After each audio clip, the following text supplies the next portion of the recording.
San Francisco's weather patterns are absolutely crazy. You can go from one neighborhood to another just a few minutes away and be in a completely different microclimate, from sunny and warm to cold and foggy in just a few minutes drive. So aside from each neighborhood's different culture, vibe, food scene, bar scene, park scene, walkability, the weather is one of the biggest differentiating factors neighborhood to neighborhood, and something that definitely needs to be considered when you're thinking about where to purchase a home in the city. What's up, everyone? My name's Austin Klar, your lawyer turned real estate agent in San Francisco and Marin County, and in this video I'm breaking down San Francisco's microclimates and my top favorite neighborhoods in each of San Francisco's coastal fog belt zone, or its cold zone, its transitional mild weather zone, and its sunbelt warmer zone. So if you're thinking about moving to the city and you're trying to get a head start on researching which neighborhoods are right for you, you have all the information you need about San Francisco's varying weather in one place. So let's get right to it with an overview of the three main weather zones in San Francisco, and I'll head into my top neighborhoods in each. San Francisco has over 24 microclimates, but they can be categorized into three main subsections. On the western side of San Francisco, you have the coastal fog belt zone. So the cold and fog fronts coming in from the Pacific Ocean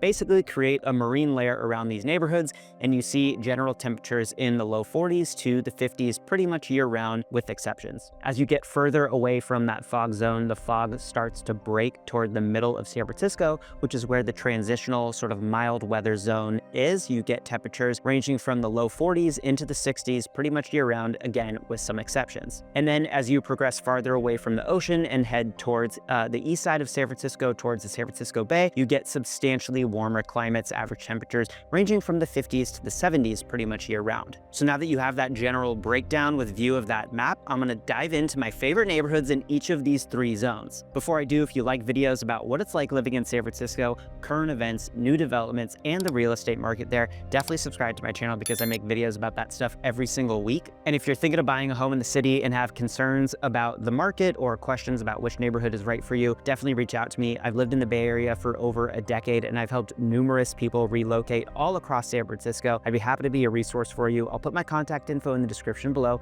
Reach out anytime. Now for my favorite neighborhoods in each of these three microclimate zones, and we're going to kick it off with the coastal fog zone, and my first one on that list is the Inner Sunset. The Sunset District runs along the southern border of Golden Gate Park all the way to the ocean, and is comprised of the outer, central, and inner Sunset districts, with the Inner Sunset running from 19th Avenue on the west to Mount Sutro on the east, and the Inner Sunset is my particular favorite of those three Sunset districts. And there are several reasons for that. The first and foremost is the food scene. There are so many incredible restaurants of all different types and levels of food in the main commercial corridor around 9th Avenue in the Inner Sunset. You've got Tartine, which is one of my favorite bakeries in San Francisco. Abisu makes great sushi. You got Fiorella Sunset, great Italian food and pizza. So many great food spots. One of the best reasons to live in the Inner Sunset and brave that colder weather. Another big reason for me is that it's right next to San Francisco's biggest park, Golden Gate Park. There are so many things to do there. Japanese Tea Garden, the De Young Museum, the California Academy of Sciences,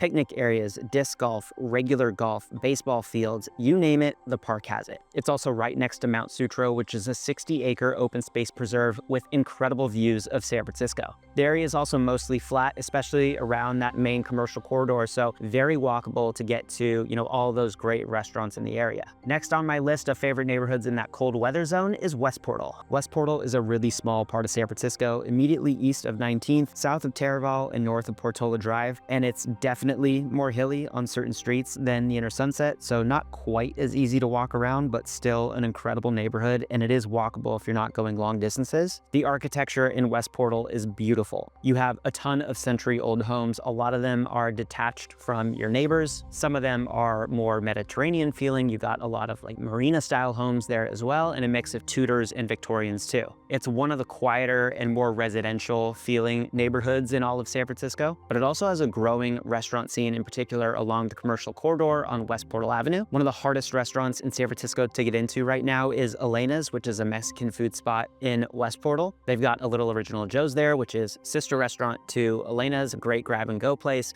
They've got a brand new gourmet donuts place called George's Donuts and Merriment. It's becoming a destination for a lot of new restaurants to open up into, and it's becoming an even more popular neighborhood. And aside from that small commercial corridor along West Portal Avenue, it's very close to Stonestown Galleria, a big mall very close by. So if you don't have what you need on West Portal Avenue, you can travel just a few minutes to Stonestown, probably is going to have what you need there. It's also not hard at all to get to downtown. The trolley runs right through the neighborhood. There's a huge Muni stop right on West Portal Avenue, so pretty easy to get to downtown. You can get there between 20 and 30 minutes on public transit or by car. Actually helped clients buy a place in West Portal. They weren't super familiar with the area, but once they walked around it a little bit, really fell in love with kind of the family-friendly nature of it. They were about to have a kid, so it was perfect for them. They were also working downtown and were a little concerned about the commute, but once they figured out that it really wasn't hard to get to downtown at all, they really fell in love with the place and they love living there. Definitely a place to have on your radar if you like great food and a much lower key, kind of more suburban feeling for where you have a home in the city. And the last neighborhood on my cold weather list, but certainly not least, is St. Francis Wood. St. Francis Wood is on the southwestern side of the city, immediately south of West Portal, and it's one of the small subset of very unique neighborhoods in San Francisco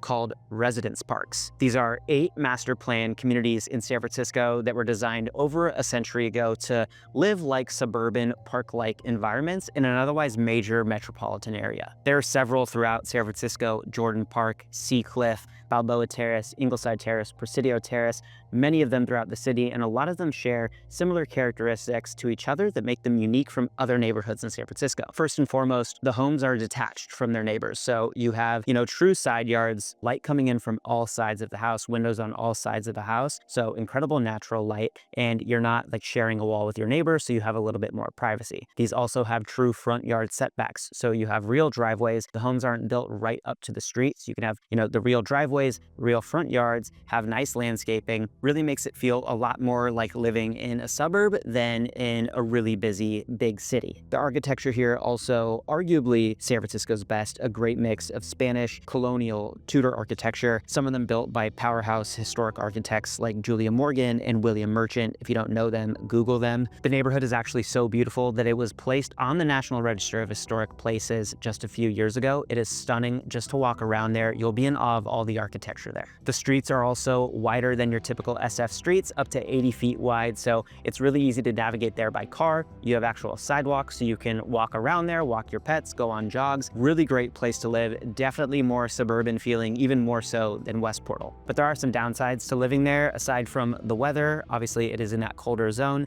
there aren't really businesses in the area. So no restaurants, no commercial spaces at all. It's just single family dwellings. There aren't even multifamily dwellings there. It's because of how the area was zoned when it was first created over a century ago. So if you are looking to go out for the evening, or you need to go to the grocery store, or you want to go to a restaurant, whatever it is, you have to leave St. Francis Wood to get there. Good news is West Portal is right next to it, not hard to get to. Stonestown Galleria, also very close by. So you're not totally isolated, but if you want to be able to walk a block or two to a grocery store, for example, or a coffee shop, St. Francis Wood isn't for you. For me, I think it's super worth it to live there just for the ambiance and the architecture and the lifestyle, but it's definitely not going to be for everybody. I've got a separate video overview where I go in depth on all things St. Francis Wood. I'll link that up top in the description below if you want to learn more about the neighborhood's history and see more of the incredible houses here and learn more about what it's like to live there. Definitely check it out. I'll put that up top in the description below. Now for the transitional zone neighborhoods where the weather is much more temperate, much more mild than those coastal fog zone neighborhoods that I just talked about. And the first one on my list is where I live right now, Pacific Heights. Pacific Heights is on the north side of San Francisco, running from California Street to Green Street, south to north, and Lion Street to Van Ness, west to east. Personally, I think Pacific Heights has one of the best mixes of beautiful architecture, walkability, and amenities. The homes here are absolutely stunning, from historic mansions on Billionaires Row to beautiful pre-war condo and co-op buildings, mid-rise and high-rise buildings, to century-old Queen Anne's, Edwardians, Italianate Victorians, Tudor-style homes, you name it. Pacific Heights probably has the style of architecture that you're looking for. When you walk the streets here, sort of like when you're in St. Francis Wood, you forget that you're in a major metropolitan area. And believe it or not, even though Pacific Heights is built basically on a hill and it's incredibly hilly, it's actually a very walkable neighborhood. A large portion of the area is flat, traveling in the east to west direction. So depending on where you live, you might be able to avoid hills altogether to get to things like grocery stores, coffee shops, restaurants, bars. that kind of stuff. And there's a ton to walk to in the area, so many great amenities. You've got multiple great parks, Alta Plaza Park, Lafayette Park, and the Presidio, all in your backyard, depending on where you live in Pacific Heights. You've got the shops and restaurants and bars on Fillmore Street. You've got the interior design studios and home goods stores on Sacramento Street, along with some like really awesome Michelin level food. And you're just a few minutes away from the shops and restaurants and bars on Union Street in Cow Hollow, Chestnut Street in the Marina, and Polk and Hyde in Russian Hill. It's also just a few minutes away from the Golden Gate Bridge, so if you want to go hiking in Marin for a day, or you want to go wine tasting in Napa or Sonoma, really convenient to get to from Pacific Heights. Because of all the great things to do there and the beautiful architecture and the walkability, it's easily my favorite neighborhood in the city. I've lived there for about 5 years now. I love it and have no intention on leaving anytime soon. I've got plenty of videos about what it's like living there, from walking tours to pros and cons videos to comparing different sides, east and west side of Pacific Heights, and what the different lifestyles and house prices are like there. Go check them out. I'll link all of those in the description below. Definitely worth checking out if you're thinking about moving to the area. The next neighborhood on my list is, I think, San Francisco's most underrated neighborhood, Cole Valley. Technically speaking, Cole Valley is in that first coastal fog zone, but it's so far east in that fog zone, it's actually more east than some of the neighborhoods in this transitional zone that I'm talking about, and the weather there is more comparable to these transitional zone neighborhoods, that I'm putting it in this second set of neighborhoods. Very similar vibe to Pac Heights from an architecture perspective, but the homes are less ostentatious in many respects, and it doesn't feel as stuffy there compared to a place like Pacific Heights. The streets are very quaint, very charming, beautiful tree-lined walkways with some stunning historic Edwardians and Victorians. It has the cutest commercial corridor that looks straight out of a movie. Great mix of food, grocery stores, old ice cream parlors, hardware store, coffee shops. It's a very like small town vibe type of place, even though it is right in the middle of a major metropolitan area. Geographically, it's not big at all. It's one of the smallest neighborhoods in the city, but there's so much packed into it. You really don't need to leave the neighborhood to, get what you need on a day-to-day basis. It's even got its own dog park for residents of the area. It's also really close to Golden Gate Park. It's really close to the food scene of the Inner Sunset, and it's not that far from downtown by public transit, so it's a great central location to live in and have a ton of amenities very close by. To add to that small town vibe, they host a ton of local events there throughout the year. They close down Belvedere Street, which is one of the best streets in all of San Francisco, for trick-or-treating, and everything gets decked out on Belvedere Street so that people can have sort of a Halloween party there. They do local markets outside there. They have food vendors, drink vendors, art vendors, kind of like mini neighborhood festivals. Really quaint, really charming place to live. If you want to learn more about Cole Valley, I've got a separate video on that one as well. I'll put that in the description too. Next on my list is the Marina, and in my opinion, there is no other neighborhood in San Francisco, waterfront neighborhood in San Francisco, with better mix of food, shopping, nightlife, walkability, parks, and architecture. That is why it routinely ranks as one of the most expensive places to live in all of San Francisco, why a majority of people moving across the country to San Francisco have the Marina on their list. It is just as desirable for single people moving to the area for their first job and retired people looking to live out their days in a beautiful environment. The Marina is on the north side of SF, running from Lombard to the Bay south to north and Van Ness to the Presidio east to west. It is entirely flat from Lombard all the way to the water, so no matter where you live in the Marina, you'll be able to walk to anything you could possibly need in the area, whether it's those amazing shops and restaurants along Chestnut Street or any of the amenities available in the area like Crissy Field and Marina Green, which are massive open green spaces right on the water, to the Palace of Fine Arts, which is a beautiful Roman-style structure designed by renowned architect Bernard Maybeck with a lagoon surrounded by some of the most beautiful homes in the city. You've got Fort Mason, which is used as an exposition site for events, farmers markets, holiday markets, you name it. They also have some pretty great under-the-radar restaurants there worth checking out. And just like Pacific Heights is close to the shops and restaurants in Cow Hollow and Russian Hill, so is the Marina. It's close to Polk and Hyde Street in Russian Hill, Union Street in Cow Hollow, and Fillmore Street and Sacramento Street in Pacific Heights. You're also really not that far from downtown, 10 to 15 minutes drive max, and you are extremely close to the Golden Gate Bridge. So again, if you want to go hiking or biking up in Marin for the day, or wine tasting in Napa or Sonoma, it's about as easy as it gets living in the Marina. And now for those warm weather Sunbelt neighborhoods on the central east side of San Francisco. First on my list is the Central Waterfront. It is not the most developed area, but the reason I put it on my list is because there are some amazing developments going up in that area. I think it's a great value play, and it's going to be an incredible place to live starting even in the next couple of years. The Central Waterfront is the site of multiple massive mixed-use developments consisting of these huge residential complexes, office complexes, retail, and open park spaces. The two big ones are Pier 70, which is being developed by Brookfield Properties. They're basically taking an old shipbuilding site and turning it into all of these awesome homes and food spots, amenity spaces. And then you've got the Potrero Power Station being developed by Associate Capital, which is converting an old power station into a brand new community. All in, both of those are going to create thousands of new homes, acres and acres of open park spaces. There's going to be a hotel, there's going to be pools, there's going to be a ton of things to do there. And on top of all the building going on there, the landscape of the workforce in the area is completely changing. You've got OpenAI, which recently leased over 500,000 square feet of office space in Uber's headquarters in a nearby neighborhood that I'm going to talk about in a second. There's also a massive hospital complex there. You've got the Chase Center where the Golden State Warriors play, and Thrive City, which is the kind of restaurant and bar space outside of Chase Center, 11 acres space supporting the Chase Center. You've got Oracle Park where the San Francisco Giants play nearby. You've got brand new parks opening nearby like China Basin Park at Mission Rock and Crane Cove Park in Pier 70. And it's all completely flat and just a few minutes away from downtown San Francisco. So if you live there, you can walk to work if you work in downtown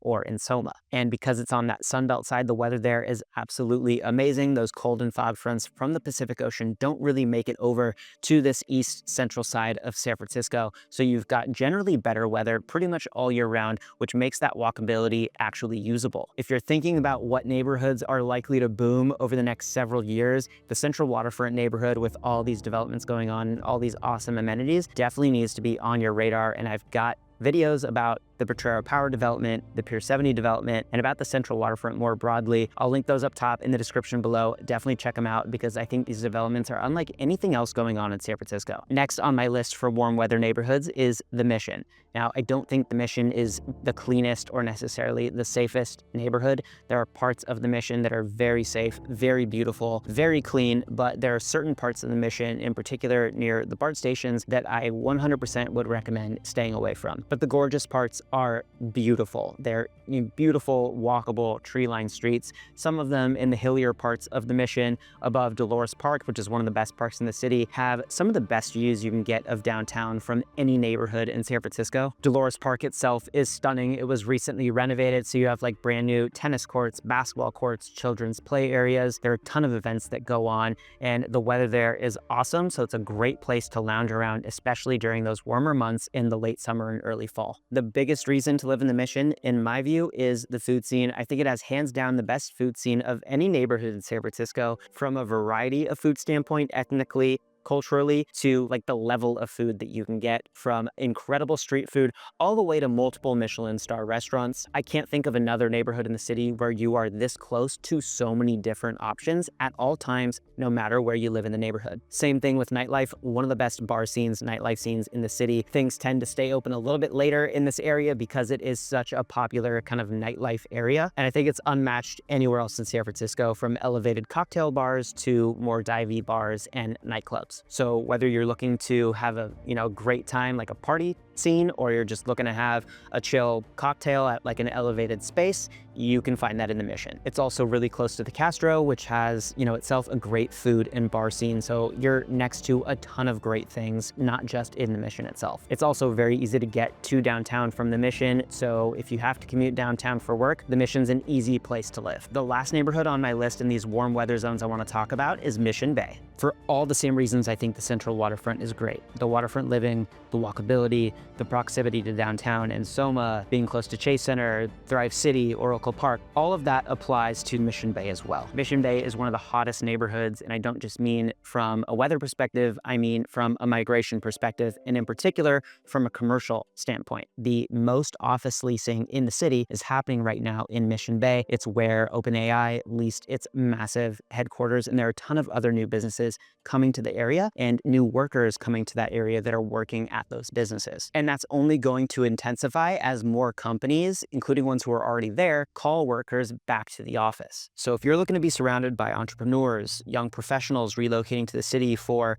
cutting edge tech companies, then Mission Bay needs to be on your radar. It's a very modern part of town. Like if you want charming historic buildings, not the part of town you want to live in. It's more amenity buildings, modern condo buildings, and loft space buildings. Think mid-rise and high-rise buildings with amenity spaces like gyms and hot tubs and that sort of stuff. The biggest development going on there right now, similar to the ones at the Central Waterfront, is Mission Rock, which is being developed by Tishman Speyer and the San Francisco Giants in conjunction with the Port of San Francisco and the city. And they're basically taking what was like a huge set of parking lots and turning them into mixed-use spaces. And phase one is almost complete. It's the farthest along of any of those other developments that I've talked about going on that side of the city. Visa's new headquarters is there. The Warriors have leased space there. There are 2 new construction apartment buildings there with gorgeous amenities, Canyon and Verde SF. You can actually see into Oracle Park from some of the units in these places. You can watch a game from your house, which is pretty neat. So if you want modern living in warmer weather by the water, then Mission Bay need to be on your radar. I've got an in-depth video giving you a tour of Mission Bay, talking about the new buildings there and what it costs to live there. I'll link that up top in the description below as well. Definitely check it out. Well, there you have it. Those are my favorite cold weather, mild weather, and warm weather neighborhoods in San Francisco. There are dozens of different ways to slice it up based on food scene, bar scene, walkability, parks, but the weather is a huge differentiating factor, definitely a way to slice things up. So if you're trying to figure out where to live, make sure you're focused on weather because it is very different neighborhood to neighborhood. If that's you're trying to find a place to live in the city and you're trying to make sense of the nearly 90 different sub-districts, definitely reach out to me. I've helped people relocate to San Francisco from all over the country, and I'd be happy to be a resource for you. I'll drop my contact info in the description below. And remember, if you want more videos just like this about San Francisco lifestyle, culture, current events, new developments, make sure to subscribe to my channel because I make videos about that stuff every single week. I hope you enjoyed these videos, and I'll see you in the next one.